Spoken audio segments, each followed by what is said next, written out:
تو پکار پکار کر آپ کو بلانے کی بجائے صبر کے ساتھ اس وقت کا انتظار کریں جب آپ خود ان سے ملاقات کے لیے باہر تشریف لے آئیں۔ اب یہ دیکھیں کہ ہم ساتھ ساتھ اس کی تفصیل اور اس کو ہم کیسے عملی طور پر اپنی زندگیوں میں کیسے نافذ کرتے ہیں اس پہ بھی ہم انشاءاللہ تعالیٰ بات کریں گے۔ کہتے ہیں کہ بنو تمیم کے کچھ لوگ عین دوپہر کے وقت آپ صلی اللہ علیہ وسلم کے ہاں آئے، جب آپ صلی اللہ علیہ وسلم آرام فرما رہے تھے، اور زور سے چلانے لگے یا محمد، وہ پکارنے لگے اخرج یا محمد، اخرج یا محمد، کہ یا محمد صلی اللہ علیہ وسلم باہر ہمارے پاس آئیے، ہماری بڑی اچھی شہرت ہے، ہماری بڑائی بڑی ہے۔ ان کے پکارنے کے انداز سے معلوم ہو جاتا تھا کہ وہ جو تھے غیر مہذب اور اجٹ قسم کے جنگی لوگ تھے، جنہیں نہ گھر سے بلانے کا سلیقہ آتا تھا، نہ گفتگو کرنے کا، اور دوسروں کے مقابلے میں اپنے آپ کو بہت بڑا سمجھتے تھے۔ غالباً یہ لوگ مسلمان ہو چکے تھے اور قبیلے کے لیے ایک سردار کی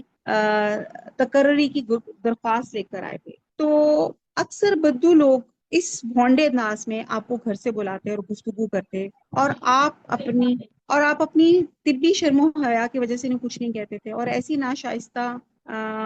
بیوقوف قسم کے انسانوں کو اس آیت کے ذریعے وارننگ کی گئی ہے کہ جب وہ رسول صلی اللہ علیہ وسلم سے مخاطب ہوں تو اس بات کو دھیان رکھیں کہ جس سے وہ بات کرنا چاہتے ہیں وہ عام آدمی نہیں بلکہ اللہ سبحانہ تعالیٰ کے رسول اور ان کے نمائندے ہیں، جس کی شان دنیا کے افسروں بادشاہوں سے بہت عرفہ اور اعلیٰ ہے، اور یہ عین ممکن ہے اگر تم اس کی شان میں بے ادبی یا گستاخی کرو تو تمہیں اپنے ایمان کی خیر منانی چاہیے۔ لہٰذا تم لوگوں کے لیے رسول صلی اللہ علیہ وسلم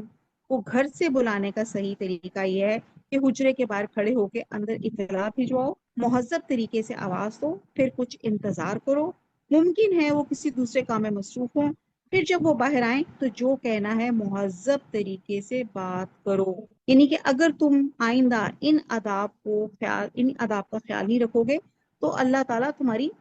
سابقہ خطائیں معاف فرما دے گا۔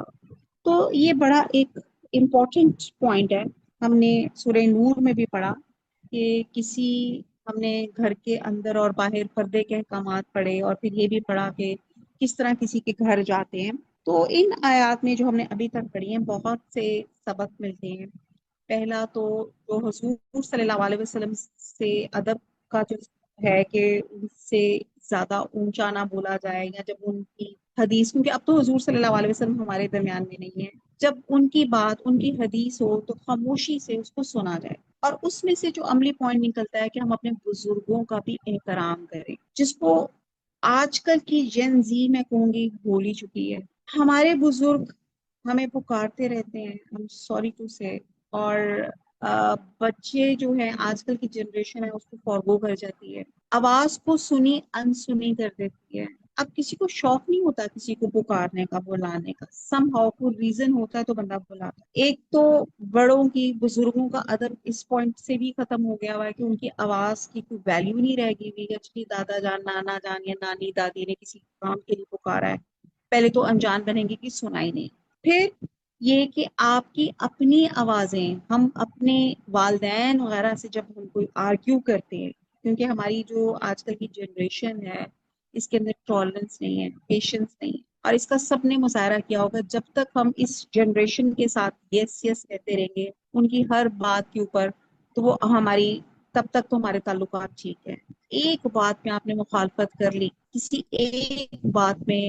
آپ کی اس کے آرگومنٹس چینج ہوئے، تو آپ دیکھیں گے کہ ان کا لہجہ، ان کی ٹون ٹوٹلی چینج ہو جائے گی، ان کی باڈی لینگویج ہی بدل جائے گی، اور وہ چیخ چلا کے بات کریں گے، اور پھر ان کی بچوں کی آوازیں والدین سے، اپنے بزرگوں سے بلند ہو جاتی ہیں۔ تو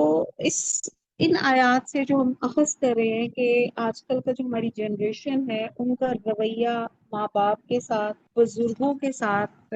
I'm sorry to say very insultive سا ہے،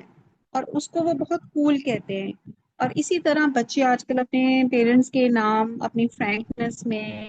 جی فرینڈشپ لیول ہے، باپ کو بجائے ادب سے پکارنے کی ڈائریکٹ اس کا نام ہی پکار لیں گے۔ تو یہ اللہ تعالیٰ نے ایک رسپیکٹ کے کچھ پہلو رکھے ہوئے ہیں، ہر رشتے کے اپنے ادب کے تقاضے ہیں، اور وہ اپنے ادب کے تقاضوں میں ہوں تو ہی خوبصورت لگتے ہیں۔ تو یہاں ہم بات کر رہے تھے کہ آپ کے جو ہمارے جو آج کل کے بچے ہیں انہیں اپنے بزرگوں سے، اپنے والدین سے کس طرح بات کرنی چاہیے، کس عاجزی کے ساتھ، کس طرح نظریں جھکا کر ان کی آواز اپنے والدین سے بلند نہیں ہونی چاہیے، اور رشتوں کا احترام کریں، اپنے اساتذہ کا احترام کریں، اپنے بزرگوں کا احترام کریں۔ وہ کہتے ہیں ایک حدیث کا مفہوم ہے کہ جو ہمارے بزرگوں کا احترام نہ کرے اور چھوٹوں پہ شفقت نہ کرے وہ ہم میں سے نہیں ہے۔ تو یہ احترام کسی ذات یا شخصیت کا نہیں ہے، بلکہ دین کا احترام ہے، یعنی کہ یہ دین کی، ہمارا دین ہی ایسی خوبصورت اخلاق سکھاتا ہے۔ اور ایک جگہ آتا ہے کہ مجھ سے قریب تر وہ لوگ ہیں جنہوں نے قربانیاں دی ہیں۔ تو جو آپ صلی اللہ علیہ وسلم کی شان میں گستاخی کرنے والا ہے، جو آپ کے دین کو ہلانے والا ہے، تو پھر ایسے معاشرے میں رہنا مشکل ہو جاتا ہے، اور علم جو ہے وہ نیچے آ جاتا ہے، اخلاقیات نیچے آ جاتی ہے۔ تو بہرحال کہنے کی بات یہ ہے کہ اپنے بزرگوں سے آپ نے کس طرح بات کرنی ہے، اس صورت میں ہمیں سمجھ آتا ہے کہ آپ کی آواز بلند نہ ہو، آپ کی آواز ٹونٹیو نہ ہو۔ آپ ٹونٹس بھی دیتے ہیں بڑے، اور کیونکہ ہم بزرگ اس لیول پہ پہنچ چکے ہوتے ہیں کہ ہمیں آج کل کی جنریشن کی ان کی جو سلینگ ہے سمجھ نہیں آ رہا ہوتا، اور اگر ہمیں وہ بات نہ سمجھ آئے تو وہ مذاق اڑاتے ہیں کہ لو جی ان کو تو سمجھ ہی نہیں آیا، آنٹی کو یا فلانی کو، یہ اس سب چیزوں کو۔ تو بہرحال اللہ تعالیٰ ہمیں ہمارے والدین کے لیے صدقہ جاریہ اور ہماری اولاد کو ہمارے لیے صدقہ جاریہ بنائے۔ تو یہاں پہ جو باتیں ہم نے وہ سیکھی ہیں وہ کچھ یہ ہیں کہ دین کے معاملے میں اپنے طور پہ کوئی فیصلہ نہ کریں، اپنی سمجھ اور رائے کو ترجیح نہ دیں، بلکہ اللہ اور اس کے رسول کی اطاعت کریں۔ اپنی طرف سے دین میں اضافہ یا بدعت کی ایجاد، یعنی کہ اللہ اور رسول سے آگے بڑھنے کی ناپاک جسارت ہے جو کسی بھی صاحب ایمان کے لائق نہیں ہے۔ اور اسی طرح کوئی فتویٰ قرآن اور حدیث میں غور و فکر کے بغیر نہ دیا جائے۔ اور ایک بات یہ بھی پتہ چلتی ہے، جیسے ایک دفعہ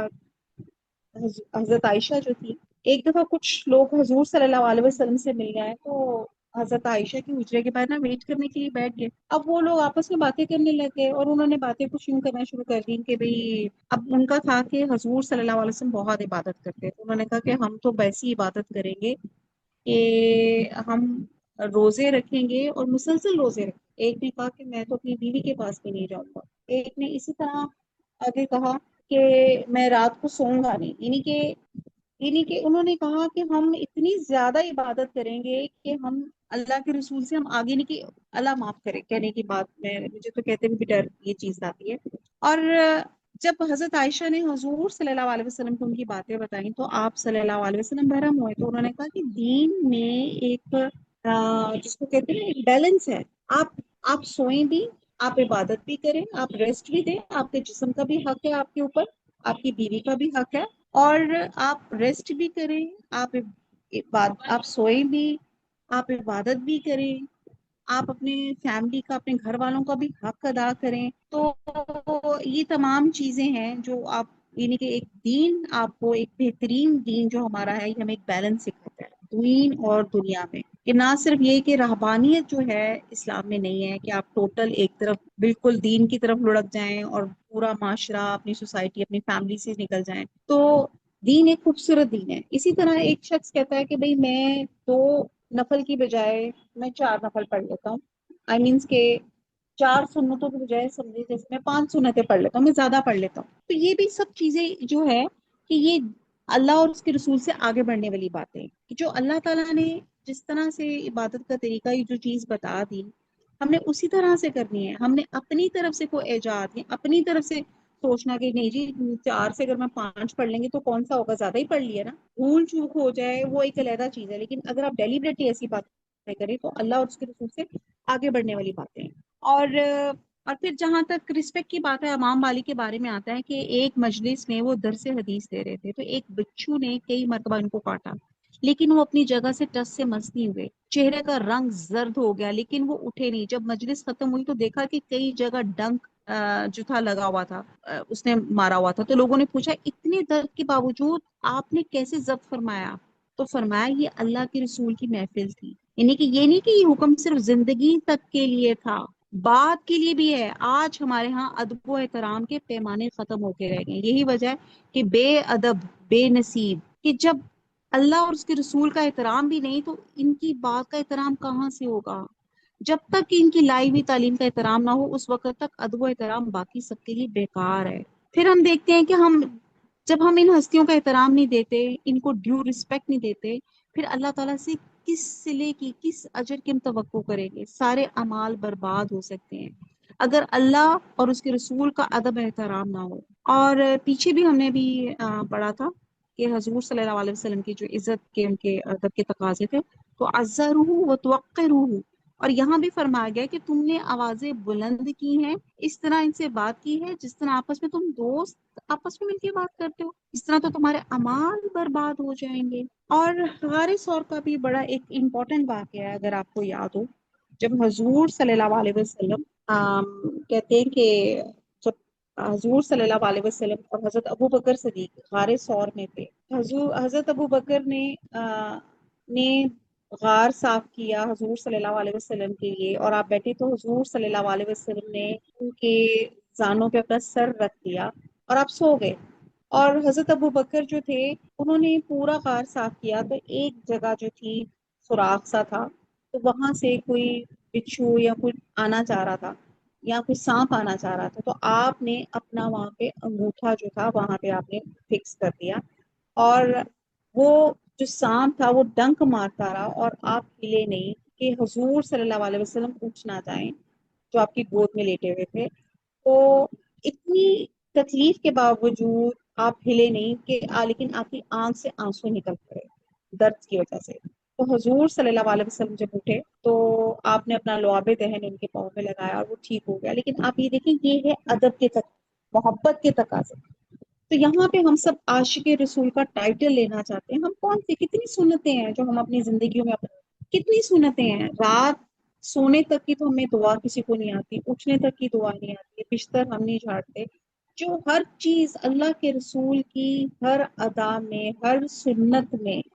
اگر آپ اس کو میڈیکلی دیکھیں تو بے پناہ فائدے ہیں۔ لیکن ہم جو ہیں کہ اپنی بہرحال ان شارٹ کہنے کی بات یہ ہے کہ ہم نے حضور صلی اللہ علیہ وسلم کی سنتوں کو اڈاپٹ کریں، ان کے لائف سٹائل کو اڈاپٹ کریں، ان کی لائف کو جانیں کہ وہ ان کی زندگی کا اٹھنا بیٹھنا کیسے۔ تو بہرحال یہاں پہ جو ایک ادب سکھایا جا رہا ہے، اس کے بعد ہم اگلی آیت پہ چلتے ہیں۔ اچھا جی اسی میں پھر یہ تو ہو گیا کہ بچوں نے بڑوں کے ساتھ کیسے بات کرنی ہے۔ پھر جب ہم نے کسی کے جانا ہے تو ہم نے کیسے جانا ہے، سائٹ پہ کھڑے ہو کر آپ نے 3 دفعہ بیل کرنی ہے، اگر ہو سکے تو پہلے فون کر کے آپ کہیں کہ ہم یو نیور نو کہ جب آپ کسی کے گھر جانا چاہ رہی ہیں کہ وہ شخص بیمار ہو، آپ بیل کر رہی ہیں، ہو سکتا ہے وہ واش روم میں ہو، کوئی مدر فیڈ کروا رہی ہو، کوئی بھی ریزنز ہو سکتے ہیں، کوئی بندہ سو رہا ہو، میڈیسن لی ہوئی ہو۔ تو بہرحال یہاں پہ ایک ہمیں یہ بھی ادب سکھایا جاتا ہے اس سے کہ ہم نے کسی کے گھر کیسے جانا ہے، کس طرح ان کو انفارم کرنا ہے، اور اگر ہم 3 دفعہ بیل کرنے کے باوجود بھی اگر کوئی رسپانس نہیں آتا تو خاموشی سے آپ نے واپس چلے جانا۔ بہرحال بہت سے پہلو ہیں اس کے عملی، اگر ہم ان سب کو سمجھیں۔ وما علینا الا البلاغ، سبحانک اللہم وبحمدک، نشہد لا الہ الا انت، نستغفرک ونتوب الیک۔ والسلام علیکم ورحمۃ اللہ وبرکاتہ۔